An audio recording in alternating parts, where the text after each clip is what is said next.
Welcome to the Standard H podcast, a casual conversation about the lives of entrepreneurs and those growing companies. I can't thank you enough for listening, as these episodes have been a wonderful supplement to the line of apparel that I'm thrilled to share is steadily growing. If you like what you hear, please visit standard-h.com and sign up for our email list. The website not only hosts every episode of this show, but also allows you to explore the entire product assortment and our latest travel recommendations.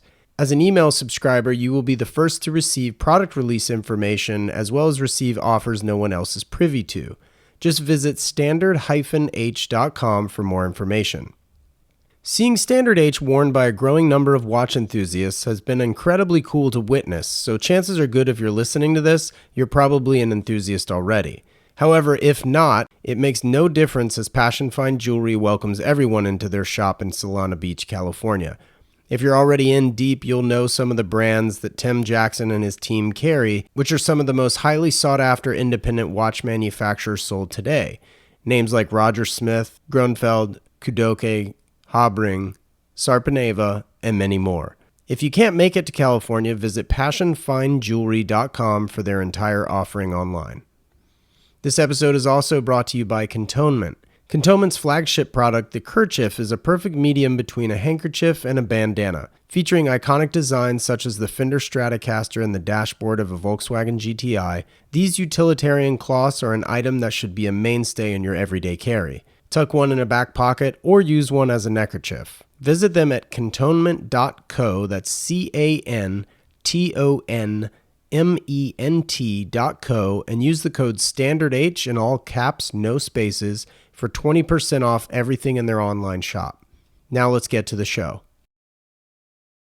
Like many of you, I'm sure, William Massena first came up on my radar from his 2015 episode on Hodinkie's Talking Watches. Hard to believe that's already been nearly 8 years ago, and I actually didn't meet William in person until this past October, when he walked past the Standard H booth at Windup in New York City. I politely introduced myself, told him I enjoyed his episode, and then we proceeded to talk about our shared love of the same sunglass company, Jacques-Marie Mage. It's very much a cult brand, so anytime someone wearing them gets called out, it inevitably solicits a smile and a surprised response, not unlike spotting a rare watch, for example. This episode follows a podcast first where William accidentally slept through our initial podcast Zoom recording. I found this to be quite hilarious, and he was clearly jet lagged, so I kept that part of the discussion in the mix. William, please don't be embarrassed. It was too funny to leave out. Needless to say, William and I have a really fun conversation. I certainly learned a ton about his background and path into watches, and he does a great job offering advice on leaning into the idea of acquiring your grails. Anyway, let's get into it. I'm your host, Wesley Smith, and you're listening to the Standard H podcast.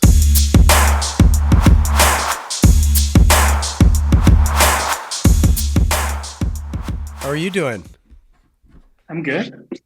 Good. Sorry, it's Sorry about last time. I went home. My wife and kids were away.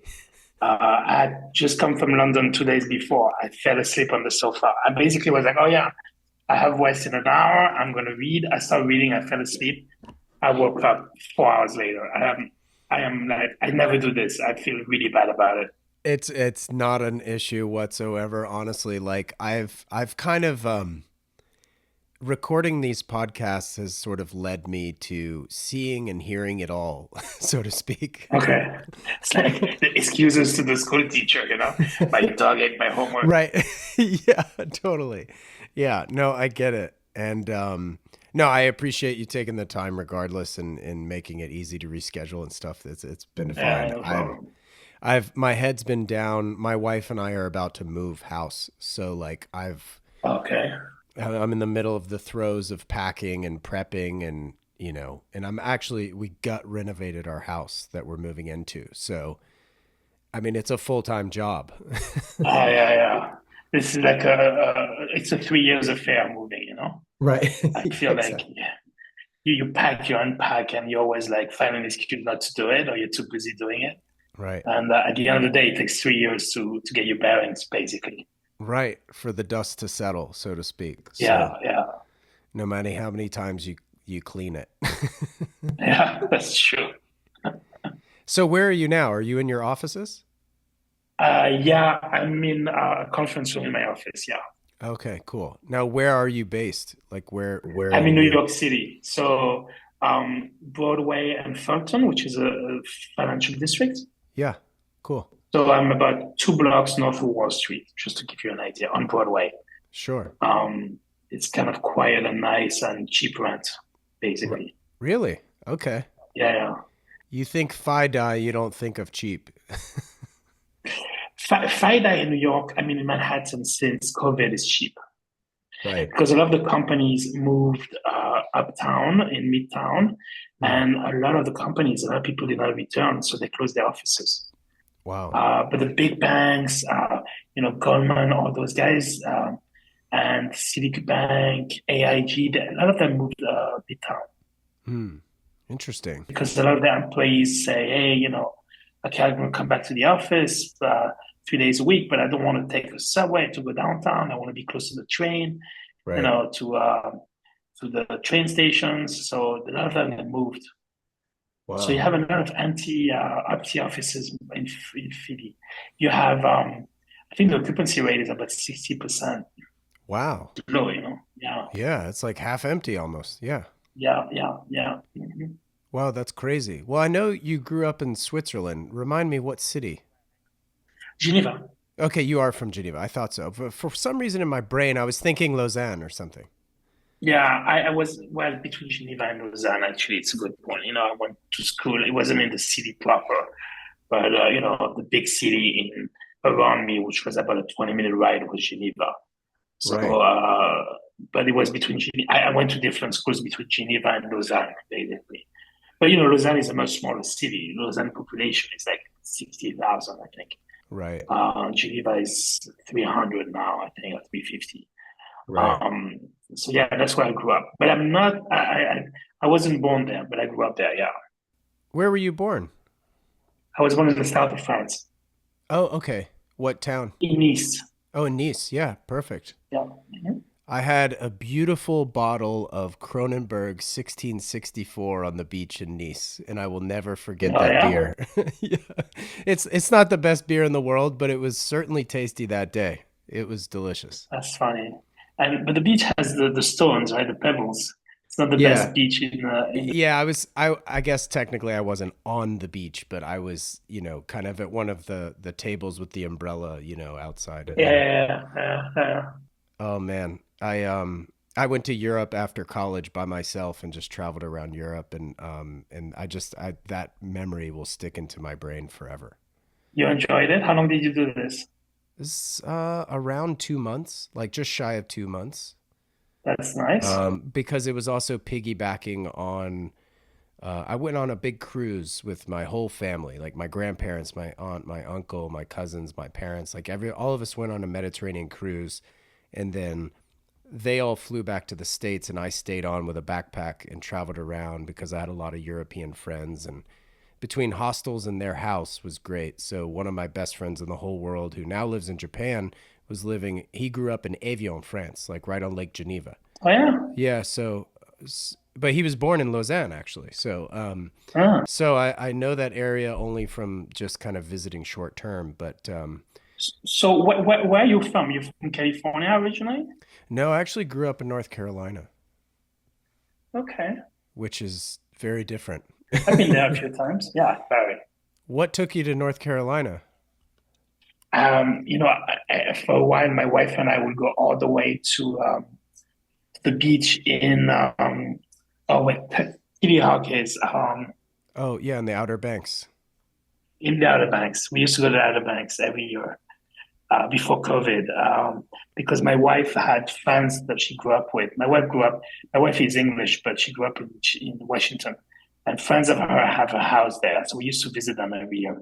Oh, sure. Before COVID and before babies and all that stuff. So Right. I used to drive down there. I used to do the drive New York all the way to the Outer Banks, and Wow. it was fun actually. Yeah, it's Do about you know eight what? hours, 8.5 hours. So here's something funny. I grew up in Raleigh, which I think is about 4.5 hours from the Outer Banks because you got to go up.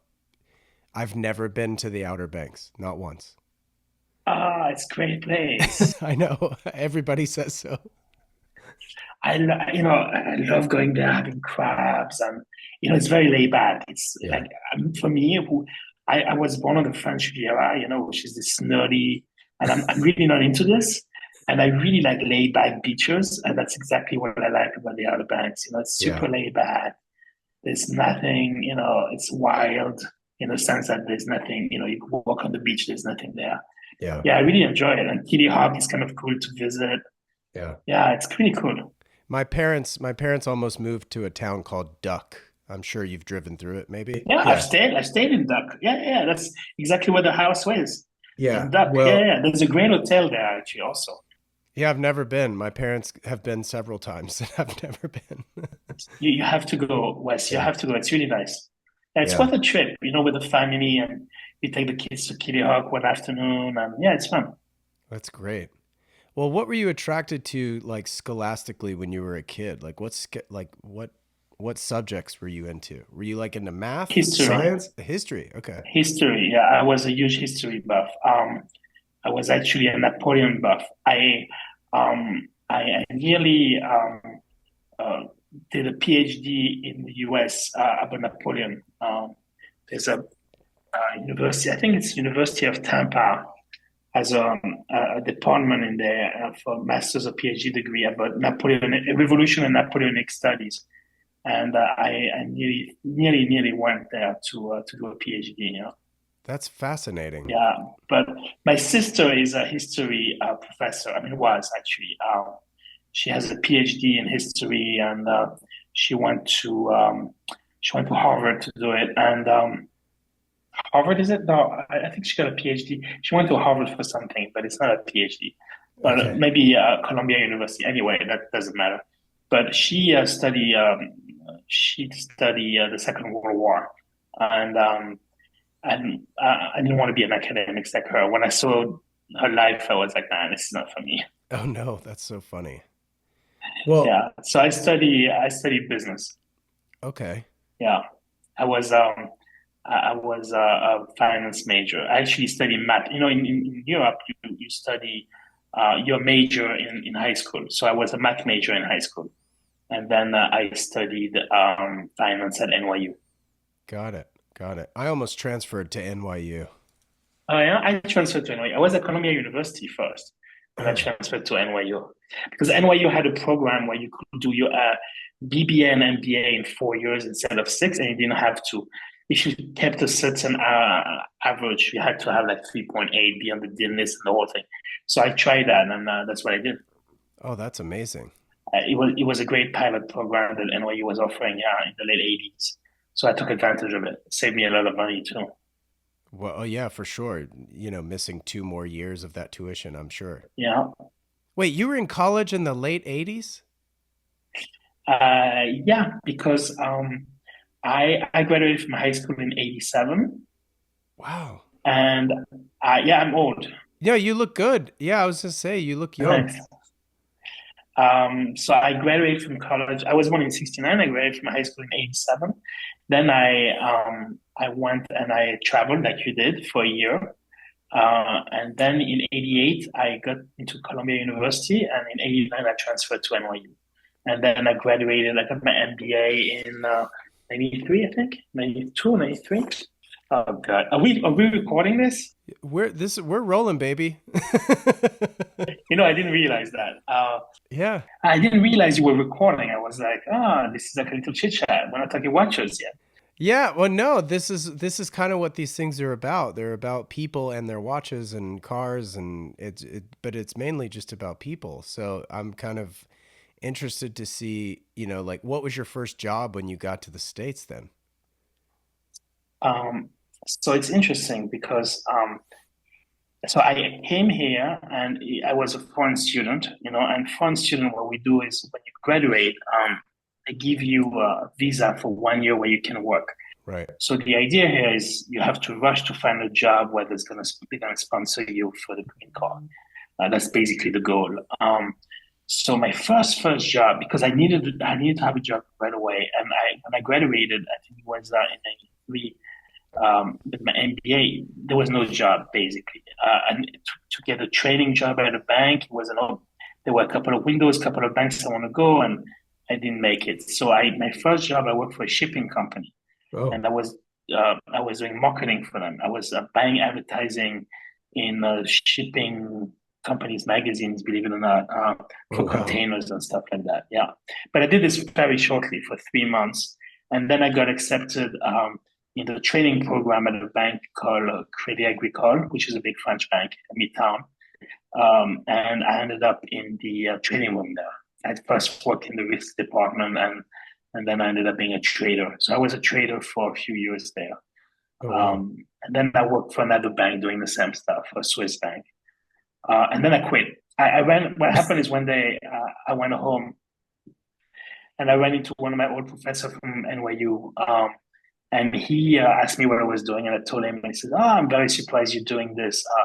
I thought you'd be doing, something completely different. I thought you'd be, running your own business." So I was kind of like a bit Hmm. flustered. I was like, shit, I thought I was doing pretty well for myself. And here's this old professor that I really respect who tells me, yeah, I thought you'd be an entrepreneur or you do a different thing. So start thinking about it, and I started calling a few friends that were doing other things. And a friend of mine told me that there were guys in the south of the US, in Georgia, that were looking for a partner to help them raise money to do real estate deals in Georgia and Alabama. So I had nothing to lose, and I called them up and we hit it up. And they were looking for somebody to basically go to banks and raise money and be the finance guy in the company, like kind of a CFO deal.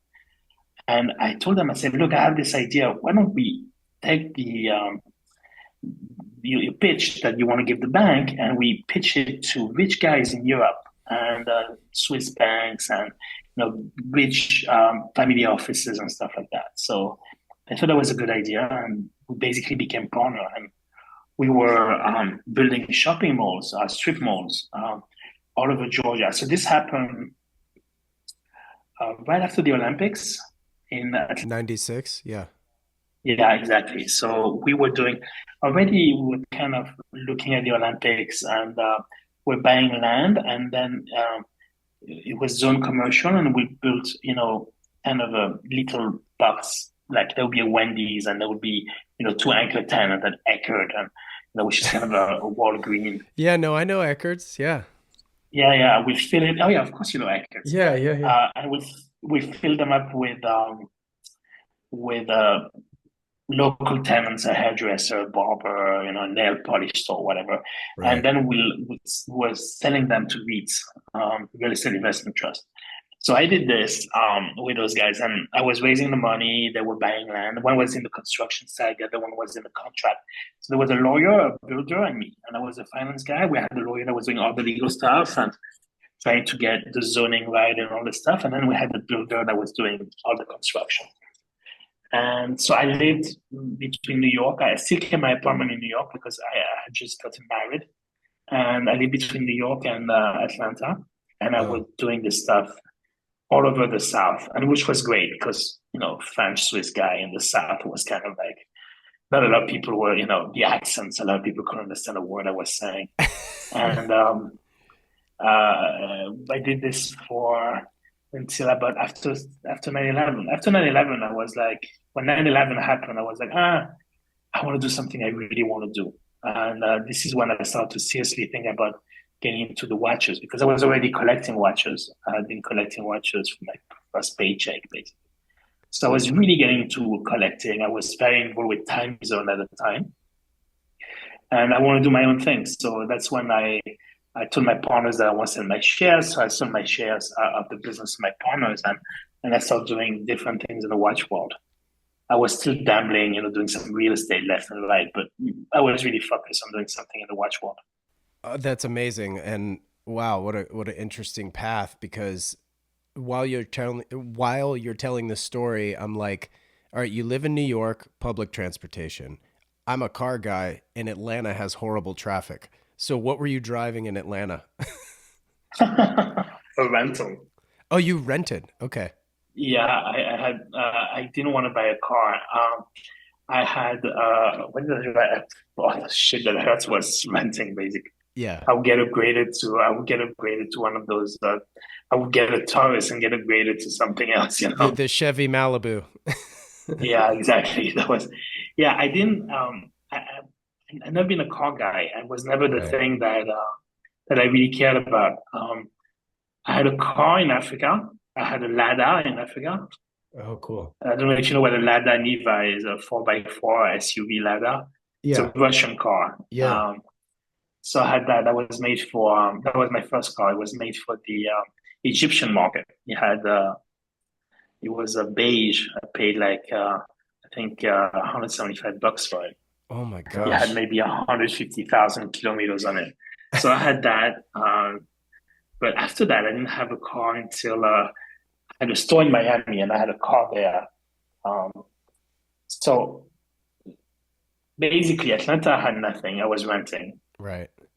And when I sold my shares, I bought a store in Miami that a friend of mine had, and it was a watch store, and I bought it from him. So I was commuting now instead of doing New York, Atlanta. I was doing New York, Miami, and I had a store there called Holden, out of Holden Coalfield from Catcher in the Rye, and I had I don't know, I was writing Bell and Ross, kind of like at the time $3,000 to $5,000 watches, a Sure. Technomarine for people who, Oh yeah. and and so I started. I was renting cars, and one day this guy shows up, and he tells me that he has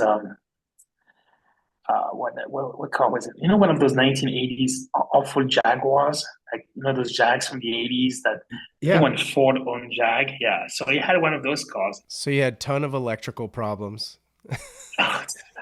So he told me, I don't know, he wanted to buy a watch that we had. So I had a little corner and we had used watches, you know, and some of them were expensive. I had maybe, I don't know, I don't remember what I traded. I think I traded him a Patek, like a $15,000 Patek or 20 grand Patek. And he Wow. saw this Patek and was like, oh, you want to trade? Because he knew I wasn't, I was thinking about getting a car. And he was like, I traded my Jag for the car, for the watch. And I was like, okay, let's do this. So I traded my watch, the watch that I had at the store for the Jag. And that Jag was such a headache. I think I kept it 3 or 4 months, and I think I drove it twice. It never worked. Oh wow. This was the time when I think Ford owned Jag in it at the Yeah. time, right? Yeah. Probably. Yeah. And that was such a POS, that car. I sold that right away, and then my friend Pierre Halimi, who if people know, he's the president of Journe in the US. He's the US president of Journe. He's a very old and dear friend of mine. Um, he said, "Oh, you can borrow one of my cars." So I would drive one of his cars, and he's a car guy. So you know, it would be I don't know, an AMG this or a Porsche that, and he would let me drive the car. So Yeah. I stopped renting and I started driving his cars, which was kind of fun. You were early into FB Jorn. I know you were early into Zona. I obviously I got to know you through your Talking Watches episode. Like that's how you became on my radar just for following Hodinky and I was writing a blog way back in the day and stuff too. Um I am curious though, since you mentioned it, you said you were into watches even with your first paycheck when you were doing the shopping center thing or the real estate deals. No, that was before. That was when I was a banker, actually. My first. Oh, okay. What was the first watch you bought?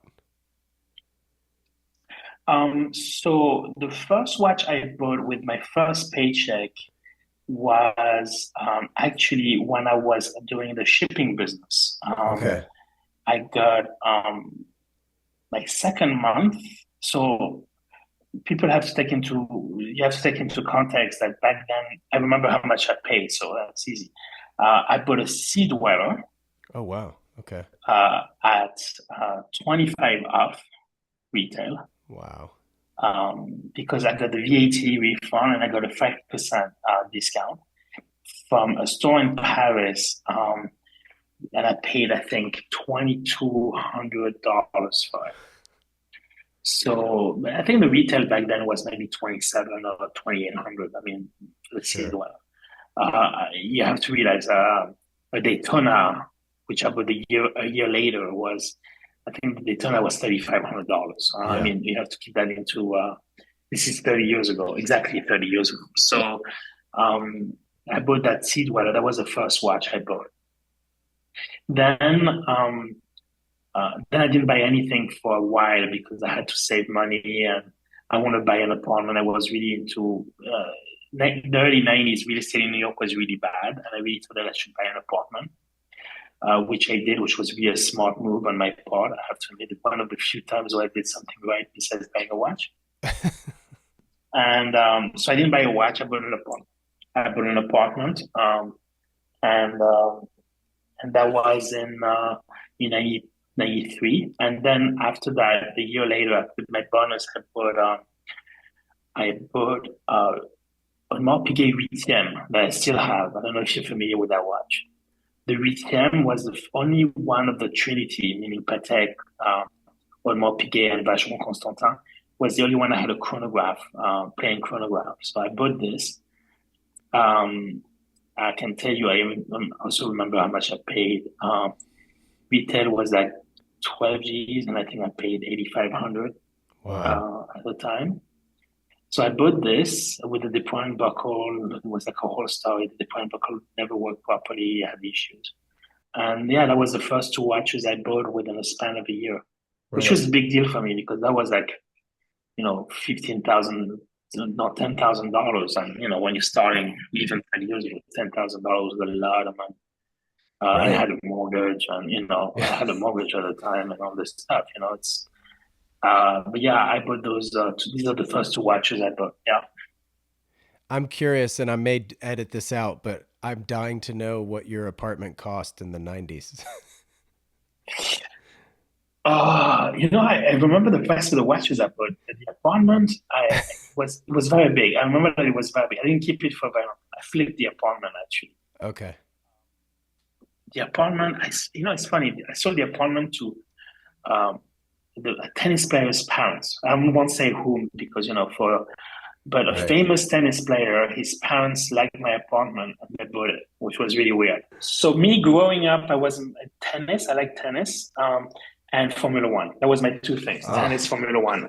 yeah. I I wasn't. I like soccer, and I knew a little bit about soccer because soccer was all around me, and I would Right. watch it. But I was really a big Formula One fan and a big tennis fan. When I came to America, I was shocked that nobody knew about Formula One in the US Well, until like 5 years ago, actually. right, exactly. Yeah. I mean, I actually grew, okay, so I'm from North Carolina, as I said. So I'm in NASCAR country, and I hated NASCAR. I always liked Formula One. So, Right.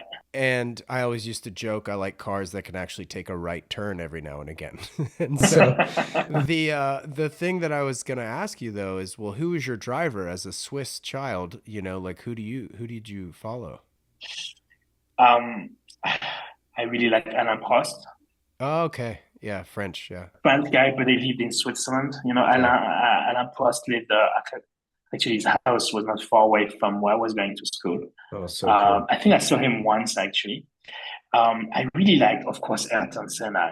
Senna was a god to everybody. Yeah. And I like Nelson Piquet. I like Kiki Rosenberg. I don't know if those names Yeah, yeah. rings a bell to you, but I like those guys. There was kind of like the charm of the Hoyer dates. Like Yeah.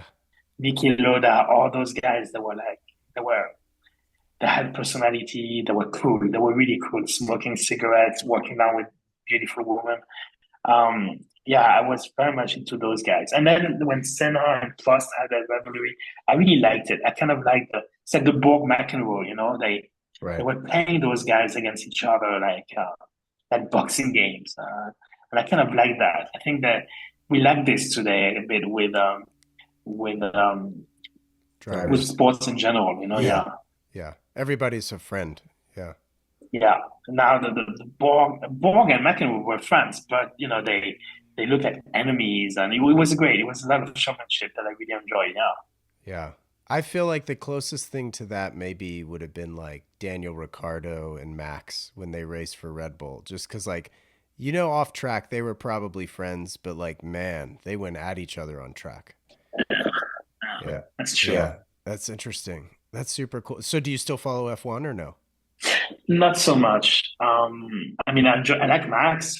Yeah. Uh, if I root for somebody, it's Max. I watch it if I run into it. You know, if I'm flipping the channels and it's there, I will watch it. But I kind of stopped when I moved to the US, basically, Right. because it Right. was very hard to follow in the US. Right. But yeah, but at the end of the day, I'm not a car guy, which was kind of weird when you think about it. You know, I was watching Formula One, but the McLaren or the Ferraris was the big thing when I was a kid, right? It was McLaren versus Ferrari, and that was it for me. I wasn't. I could recognize a 512 BB if I saw one in the street, but it wasn't a big deal to me in cars. Right. Right. Yeah. Well, I kind of wanted to get back on the watch topic. Sure. How would you describe your journey within watches? Like both with the pieces themselves, but also the industry. Like, how do you describe it?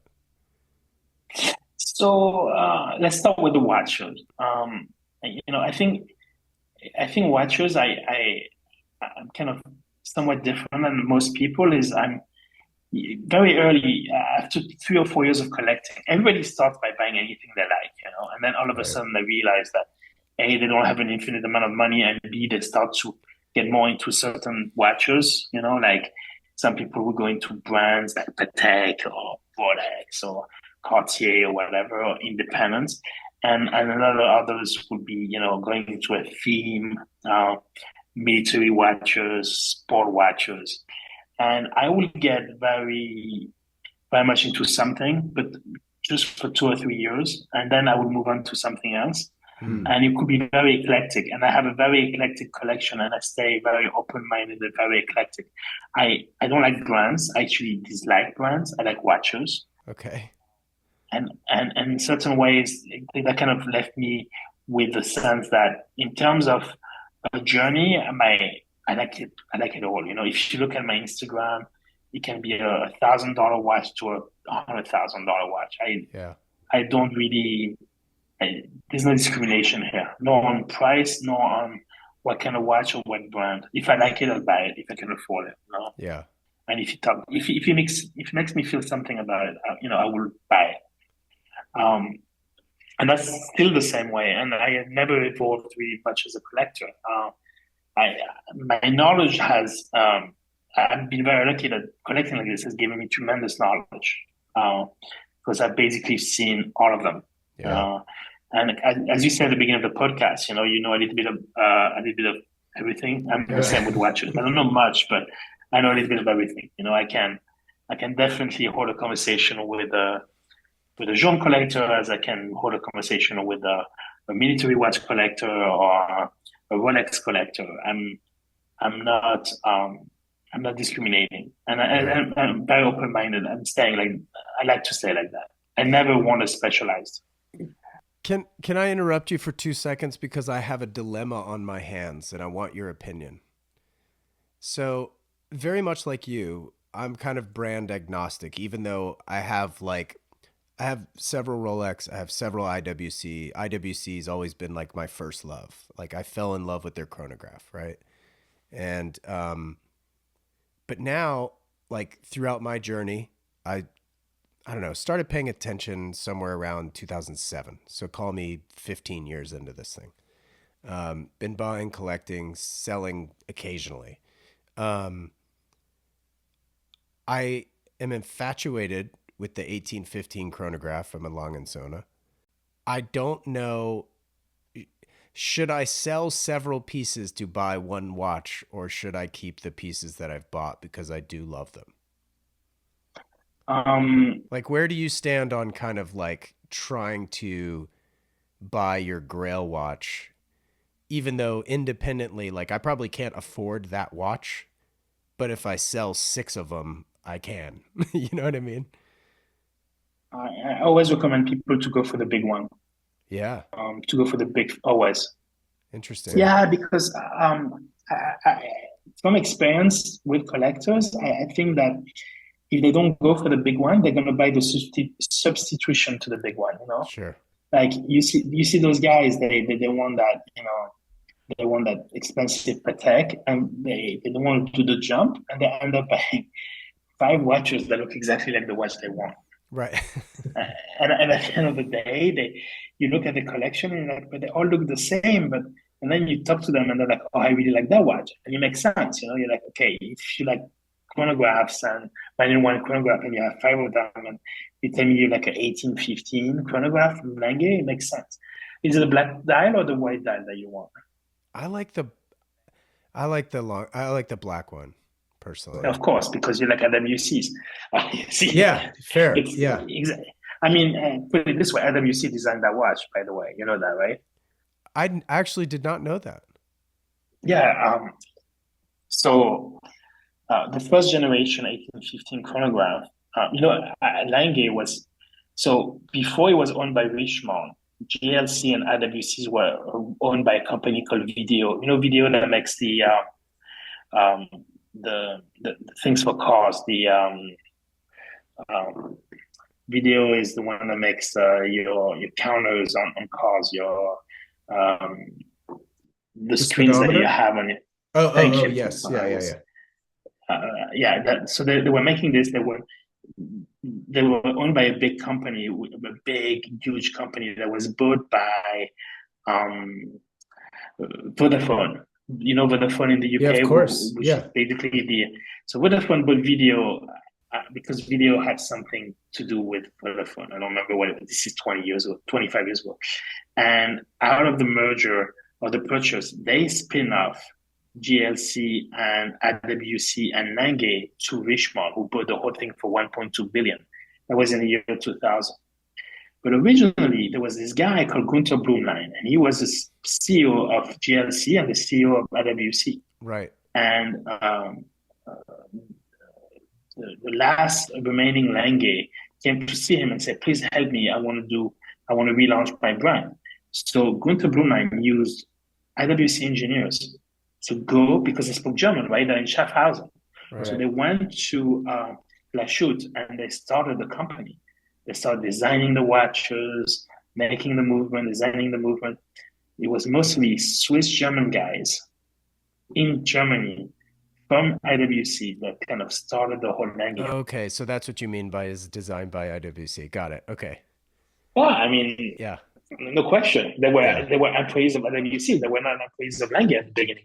Right. And those guys designed the watches for the first 5 years. So the brand was launched in. They started what brand in '92. The brand was launched in 1990, but the brand was launched in '94. And you had the Lange One, the Saxonia, the Lange Cabaret, and the Datograph that came a little later. And with the Datograph came the 1815. God, I mean, can you imagine doing that today? Like those are such heavy hitter watches to know that that's what you started with. It's like Yeah, and I forgot the most important one, the Paul Emerick Tourbillon, of course. That was one of the first watch. That was one of the first four watches. it's like if McLaren started their brand with the F1. You know what I mean? Like it's just like, wait, what? Back then, you had to. Back then the brands with a historical perspective was so important. Nobody want to buy independence. Nobody want to buy. If you want to do a big splash, you needed to have big splash watches. Hmm. And here it was kind of a brand that existed that had a very high end. They couldn't start without doing a big splash. Yeah. When they did, I mean, when the datograph came, it was a huge thing. And the 1815 is kind of a baby datograph. To me, it's a Right. baby datograph. Yeah. Yeah. Yeah. And I mean, I would recommend to buy this. I mean, sell the watches and buy this. And even, I mean, if you sell stuff that you can get again, it's a no-brainer. Well, so that's the Don't thing sell is like, stuff. yeah, some of the stuff I can buy again and some of it I can't. So sell the See? stuff you can. Well, sell the stuff you can and get again, and keep the one you can't, and try to come up with the money Right. Yeah, to buy exactly. the Right. 1815. But I always recommend people to go after the watch they really want because they will, for years, they will substitute and buy watches that look like the watch they really wanted. Right. And Yeah, you can see sure. the pattern really well after a while. Oh, for sure. Yeah. Now at this point, I have three watches that almost look identical. That, but it's like one's a blue dial, one's a black dial, and one's like a stainless case. The other one's ceratanium. So it's like, even though side by side, like they all look different. So So But they're all Doppel chronographs. well, no. So I've got the tribute to 3705, which is the Seratanium one. The 3705 is a watch that I've bought and sold maybe. I think it's the second watch that I've bought and sold the most, the 3705. I've owned that watch in my collection maybe at least 7 times or 8 times. It's crazy. I didn't realize you owned it that many times because you and I, when we met in New York for the first time last October, Yeah. I we were talking about the 3705 Yeah. because I was like, "Wait, didn't you sell it to Ben?" And you were like, "How did you know that?" Yeah. Yeah. I sold one to Ben, but Yeah. I've sold since Ben. I think I put another one that I had for a year or two, and then I sold it to Eric who really wanted it. Oh, funny. Yeah, and before Ben, I bought it at least 4 or 5 times. So, okay, so you can see my dilemma because the watch, even though it's not the original, it's the tribute. To me, I mean, it's like so good looking. It's perfect. Yeah, but you'll be able to buy it again. When I say you cannot buy it again, it's like pièce unique or stuff that I made Oh, 10, right, you know. right. I give you an example. Speaking about IWC, I have in my collection the um, the chronograph perpetual from Vampe anniversary. I don't know if you know that watch. I mean, I know Wimpy, but I don't know that watch. Okay, so if you go on my Instagram, you see it maybe 3 or 4 years ago, but I still have it. Maybe I put it this weekend actually. Okay. Yeah, you know what? I put it this weekend so you can see it. Okay, cool. It's um it's um it's a chronograph that was perpetual calendar. So this is way before IWC make a perpetual calendar.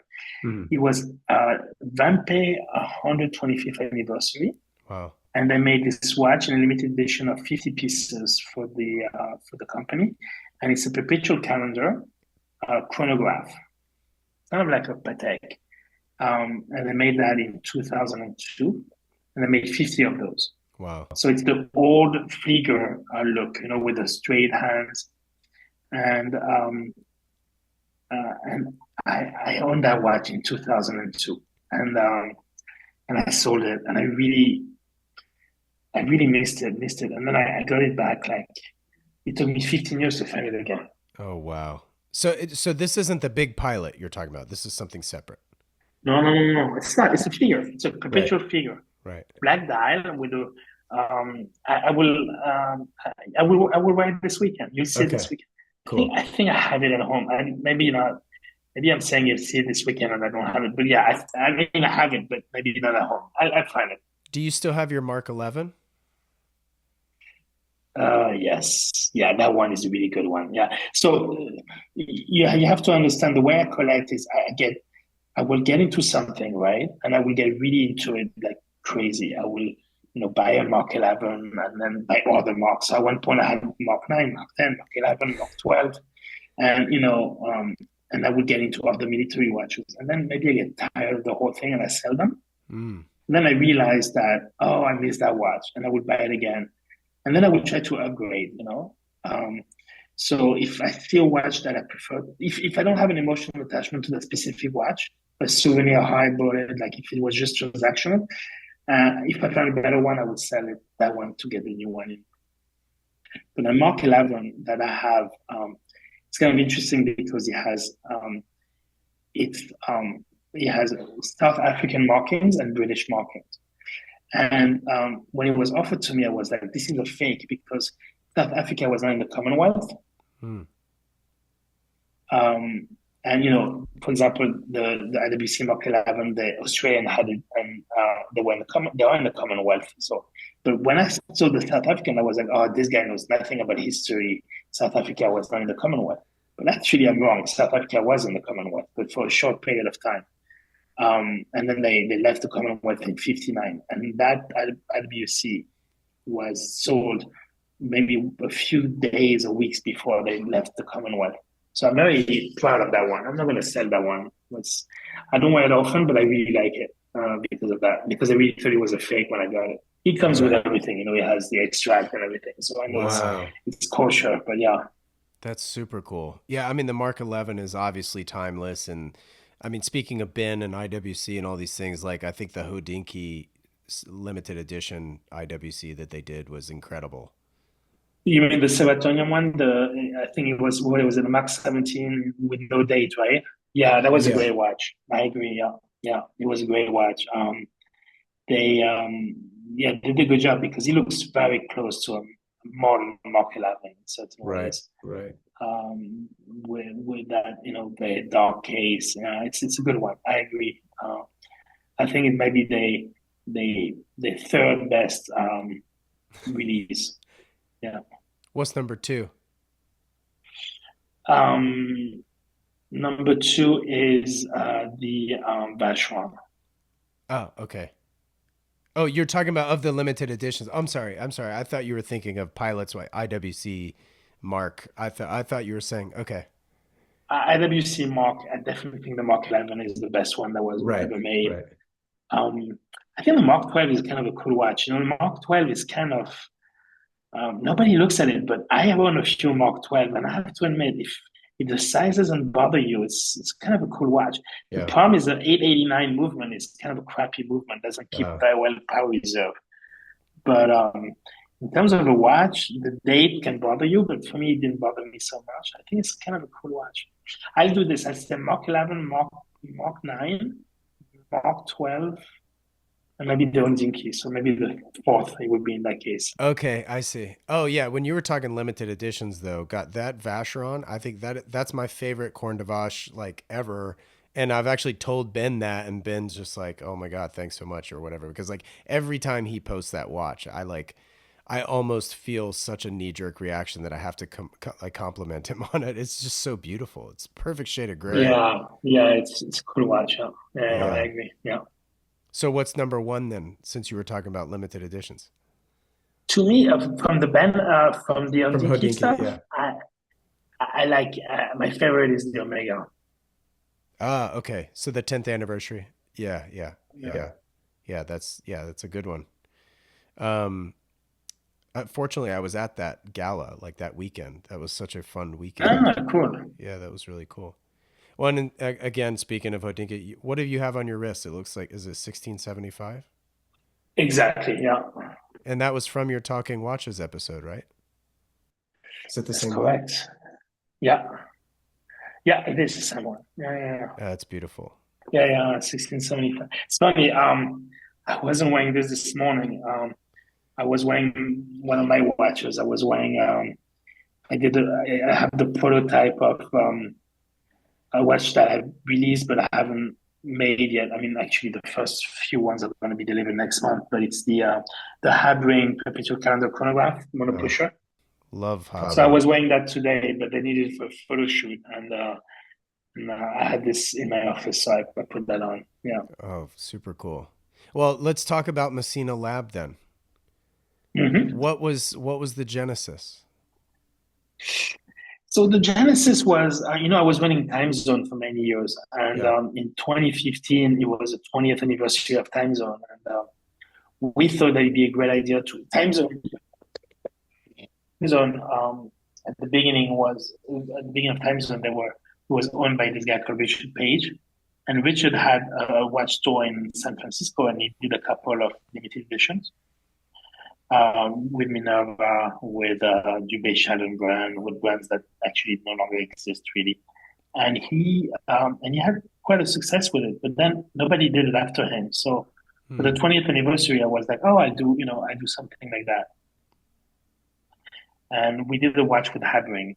I did a chronograph mono pusher with a crown activated, and really enjoyed doing it. We sold them pretty fast. We did 20 of them. So some people email me and say, "Oh, I wish I could buy the watch, but it was $8,000 or $9,000 at the time, maybe 10 years ago. That's a lot of money for me. Sure. If you did something else with Habring, that would be cheaper." So I talked to Richard Habring, and we thought that we could do another one with the dead second. So the following year with Time Zone again, I did the 21st anniversary watch. It was like I think $5,000, and we did 21 watches, and that sold really fast. Oh, cool. So I had this idea. I really enjoyed designing them with Richard. So I started thinking about doing, a couple of limited edition every year. And really it started with just doing a couple, like one or two, and put a website up and just do that. So um, I thought of it, and then in 2018, I launched my first watch. We did well, and then 2019. So we did well, but I launched my first watch without time zone. So I thought that I would do 50 watches and take me a year to sell all of them. Okay. And then in 2019, and I have time to think of another watch for 2019. Right. The problem is when I launched in 2018, we launched a week before Thanksgiving. I sold all 50 watches in 5 hours.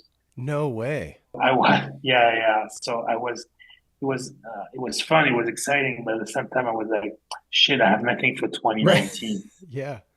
So Because like the turnaround time takes like what, 6 months to 18 months sometimes. yeah. So at the time for Habring, we did 50 watches, and I was delivering 5 to 7 watches a month. Right. But everybody had bought the watch, and we didn't think that no everybody was going to buy all 50, that all 50 watches was selling in 5 hours. So then it was Habring's job to deliver the watch and me to get them to the clients. But Sure.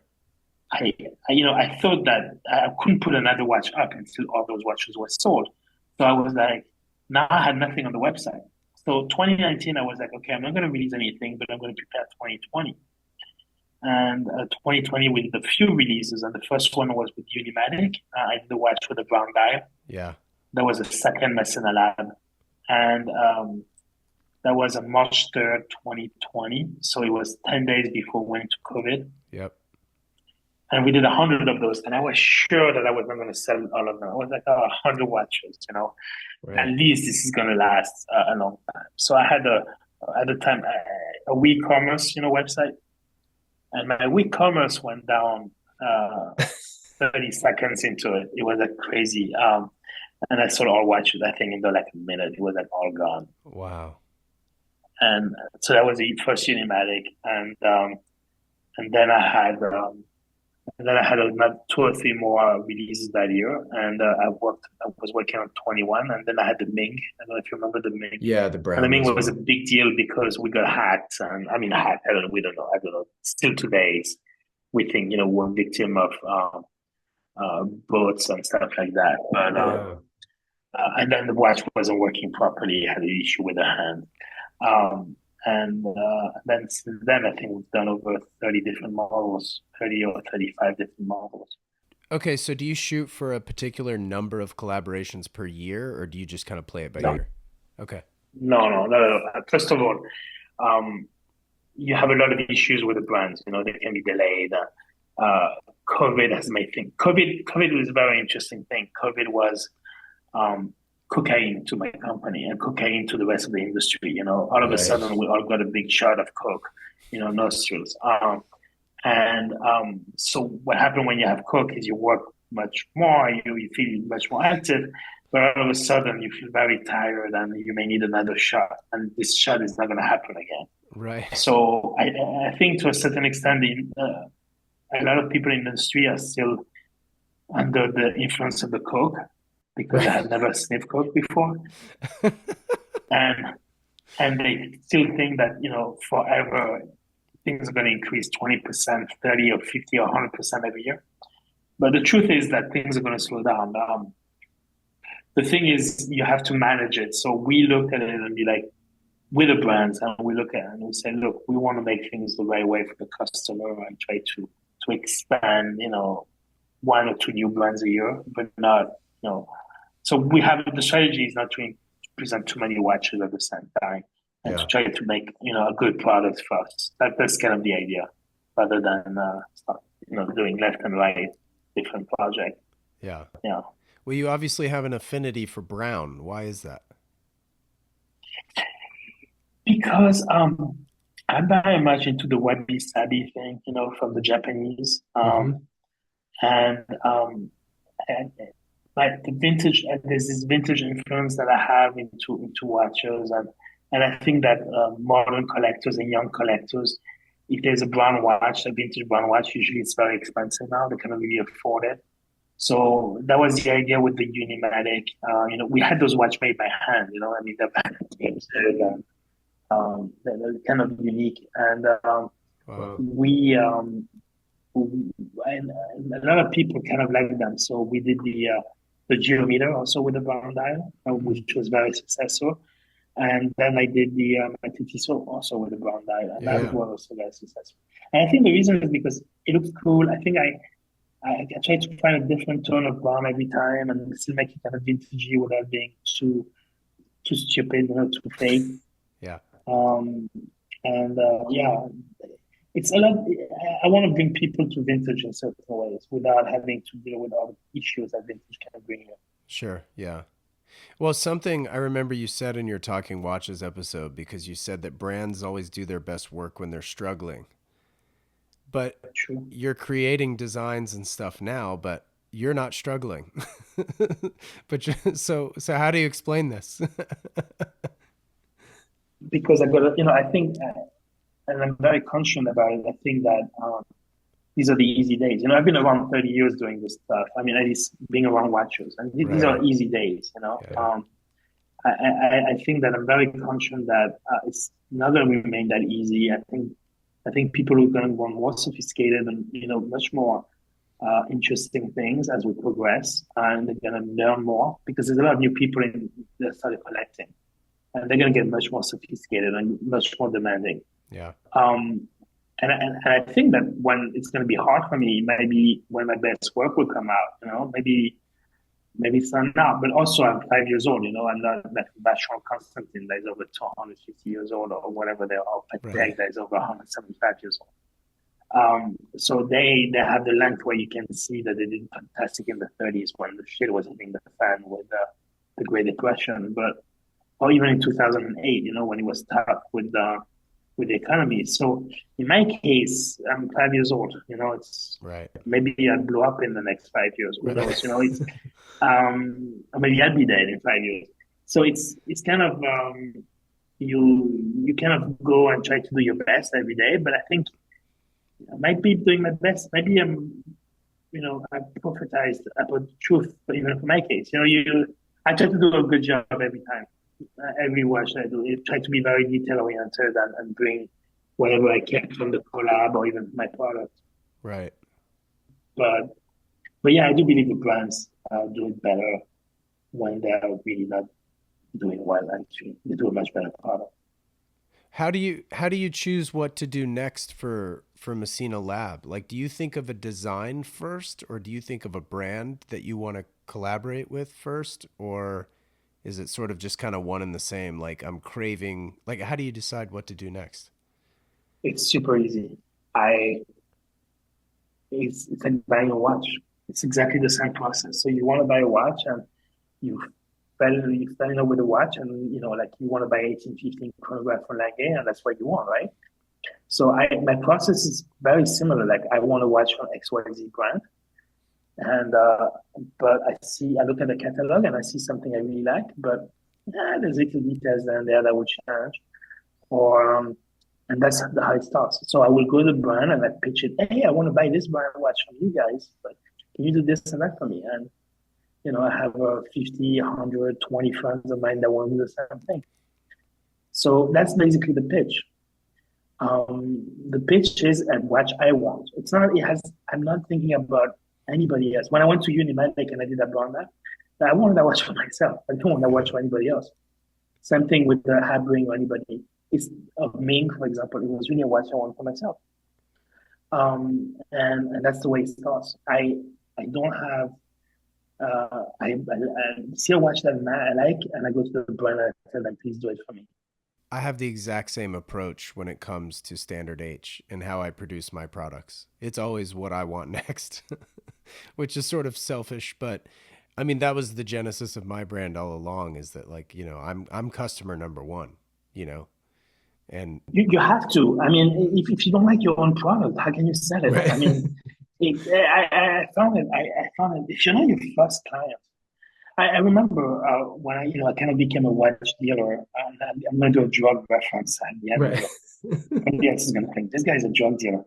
I remember when I started, dealing a little bit into watches, and one dealer to me, William, you'll never be a good watch guy, a watch dealer, because you fall in love with the merchandise.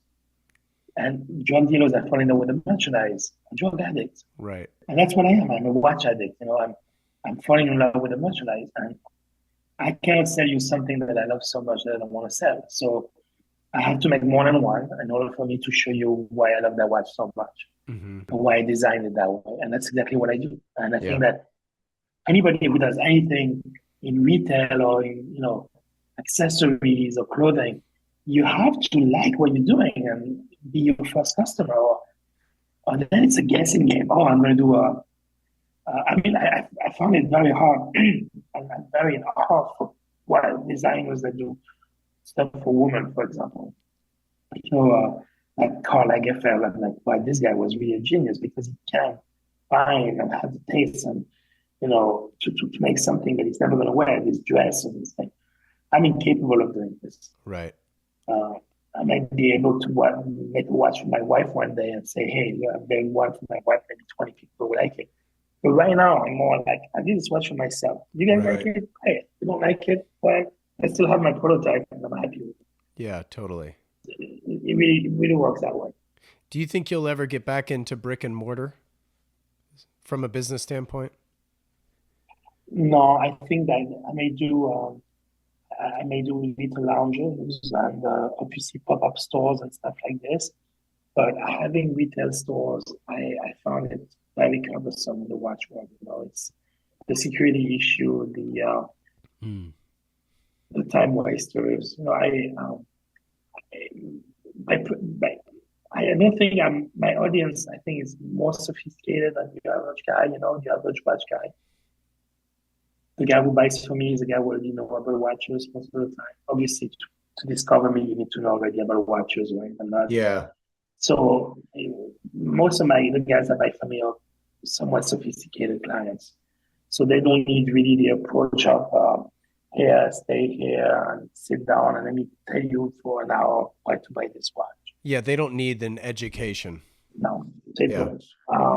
Yeah. You can send them an email and they cannot get it. And the ones Right. that don't get it, don't buy it. Yeah. There's do very small batch. I don't want to do big batch. I'm interested in like, it's like uh, home cooking. It has to remain very real and natural. Um, there's no factory here. It's Right. all done the old-fashioned way. And here, I make it 10, 20, 50. I mean, the most that we do is maybe 500, and that would be a unimatic. Right. Right. But more than that, I'm not very interested in having, 1,000 of a watch made. It's not really me. You don't want any preservatives. No, I don't want any preservatives. Unless it's aesthetic, right? It's just timeless. Exactly. Right. I mean, I admire a lot of those micro brands that can sell, 1,000 watches. I think it's great, but it's not really me. I Yeah. want to do small batches. Is there a brand you haven't worked with yet that you're dying to? Tons, tons.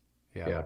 Um, I mean, with the macros, there's tons of guys that love to work.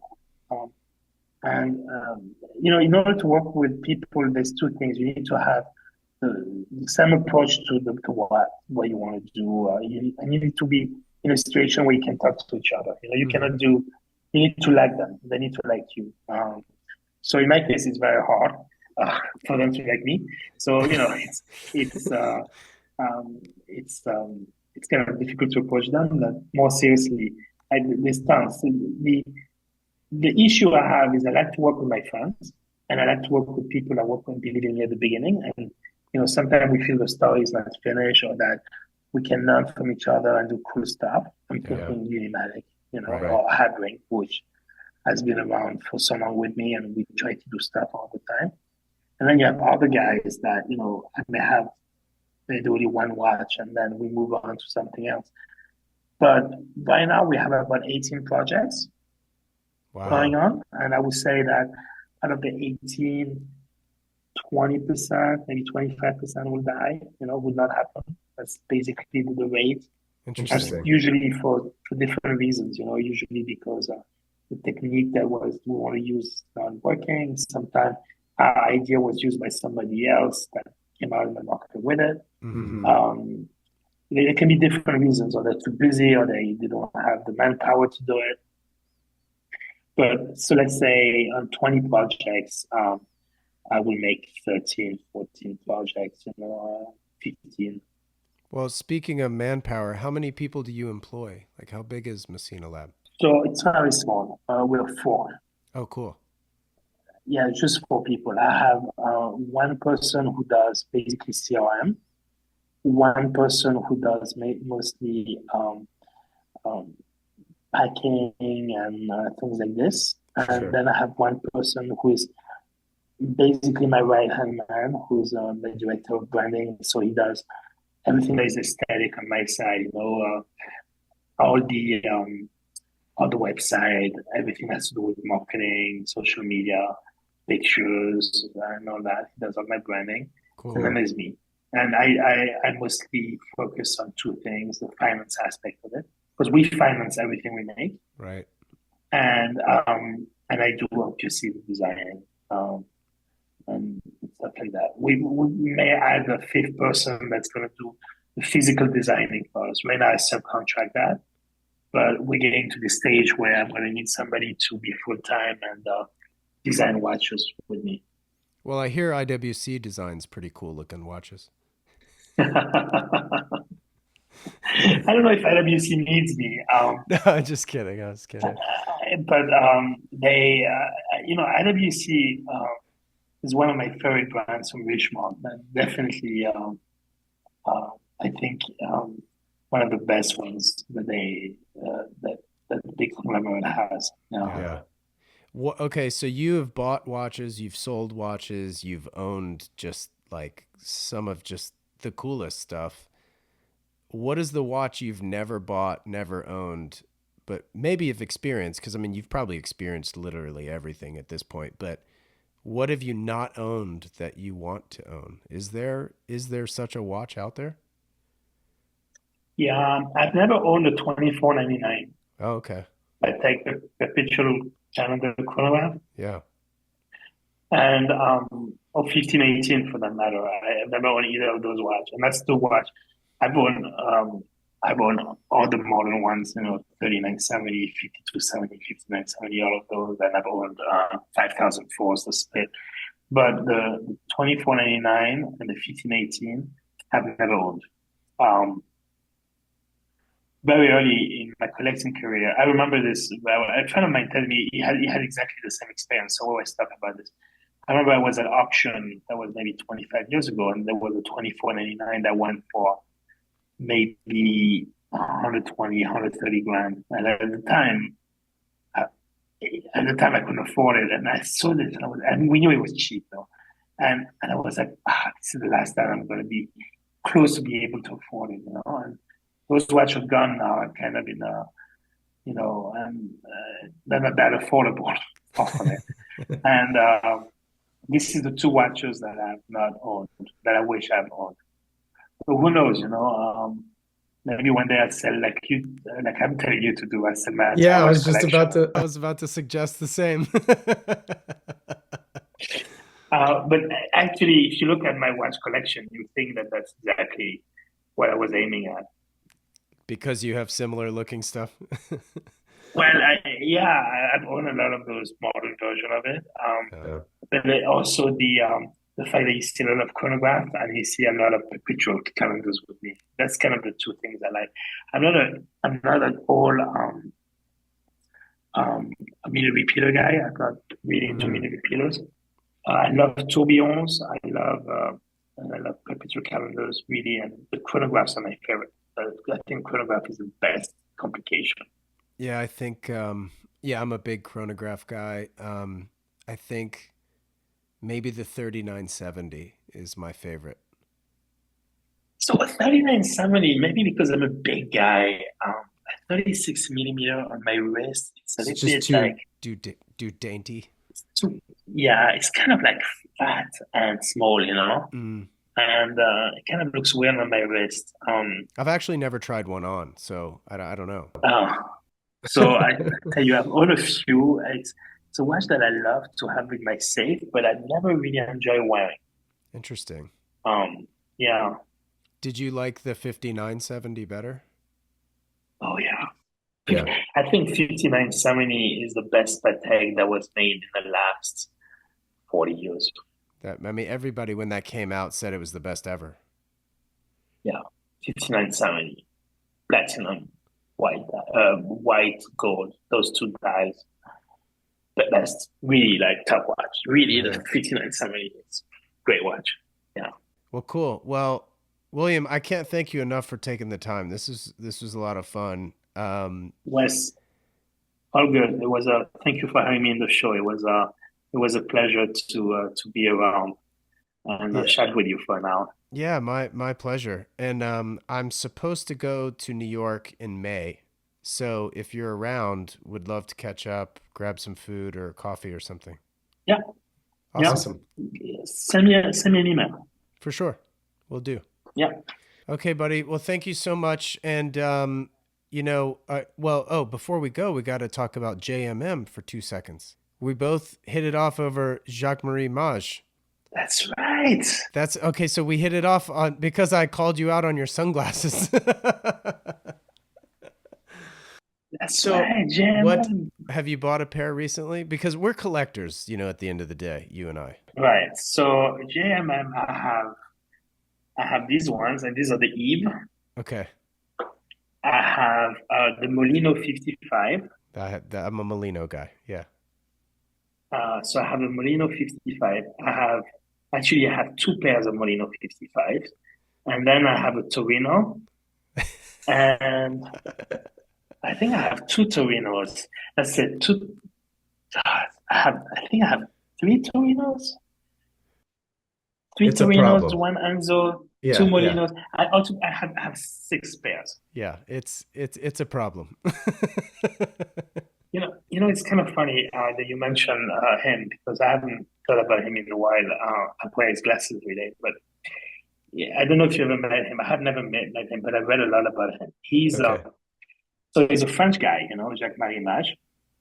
His real name is Jérôme Mage, and he's a Napoleon buff. He's a huge Napoleon buff. Actually, his early models have the name of Napoleon battles. That's how I discovered him.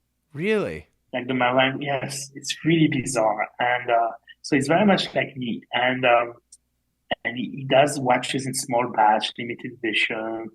He does a lot of collabs, Yeah. and I really look up to him. I think he's really doing a great job. Very high quality stuff. You don't really see that it's quality, but when you know your glasses, Yeah. you know it's quality. Yeah. You know what you're paying for. You may say, "Oh God, you can get the same thing for half the price." But when you see the glass, when you touch them, when you wear them, you know. And he has a watch brand, or he was involved with a watch brand called March LAB. I don't know if you ever heard of that brand.